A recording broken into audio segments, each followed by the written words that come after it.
Chapter-01. The Right to be Rich.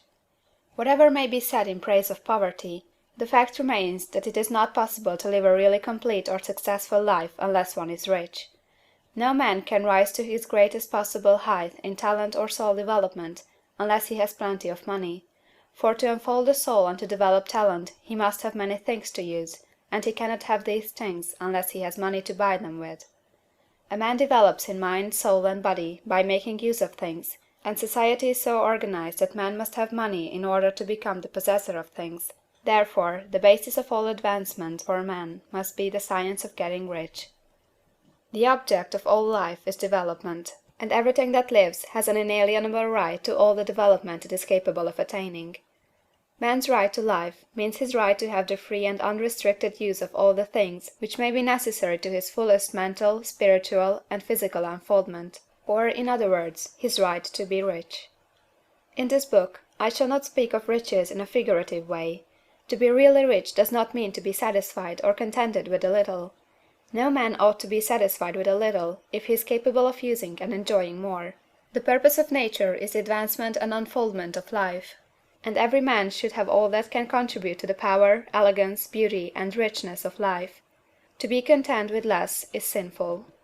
The man who owns all he wants for the living of all the life he is capable of living is rich, and no man who has not plenty of money can have all he wants. Life has advanced so far, and become so complex, that even the most ordinary man or woman requires a great amount of wealth in order to live in a manner that even approaches completeness.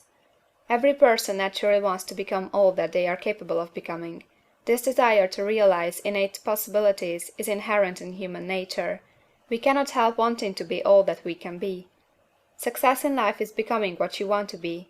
You can become what you want to be only by making use of things, and you can have the free use of things only as you become rich enough to buy them. To understand the science of getting rich is therefore the most essential of all knowledge. There is nothing wrong in wanting to get rich. The desire for riches is really the desire for a richer, fuller, and more abundant life, and that desire is praiseworthy. The man who does not desire to live more abundantly is abnormal, and so the man who does not desire to have money enough to buy all he wants is abnormal. There are three motives for which we live. We live for the body, we live for the mind, we live for the soul. No one of these is better or holier than the other. All are alike desirable, and no one of the three, body, mind, or soul, can live fully if either of the others is cut short of full life and expression.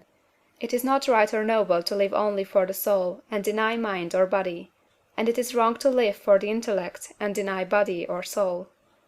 We are all acquainted with the loathsome consequences of living for the body and denying both mind and soul, and we can see that real life means the complete expression of all that man can give forth through body, mind, and soul. Whatever he can say, no man can be really happy or satisfied unless his body is living fully in every function, and unless the same is true for his mind and his soul. Wherever there is unexpressed possibility, or function not performed, there is unsatisfied desire. Desire is possibility seeking expression, or function seeking performance. Man cannot live fully in body without good food, comfortable clothing, and warm shelter, and without freedom from excessive toil.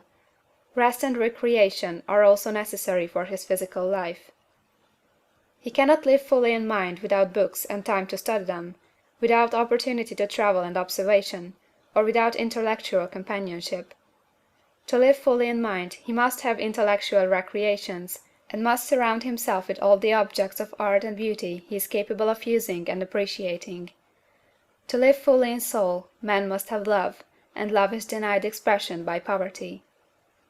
A man's highest happiness is found in the bestowal of benefits on those he loves. Love finds its most natural and spontaneous expression in giving. The man who has nothing to give cannot fill his place as a husband or father, as a citizen, or as a man. It is in the use of material things that a man finds full life for his body, develops his mind, and unfolds his soul. It is therefore of supreme importance to him that he should be rich. It is perfectly right that you should desire to be rich. If you are a normal man or woman, you cannot help doing so. It is perfectly right that you should give your best attention to the science of getting rich, for it is the noblest and most necessary of all studies.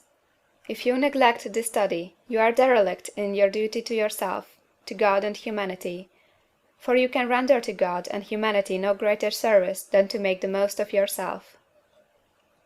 CHAPTER 2.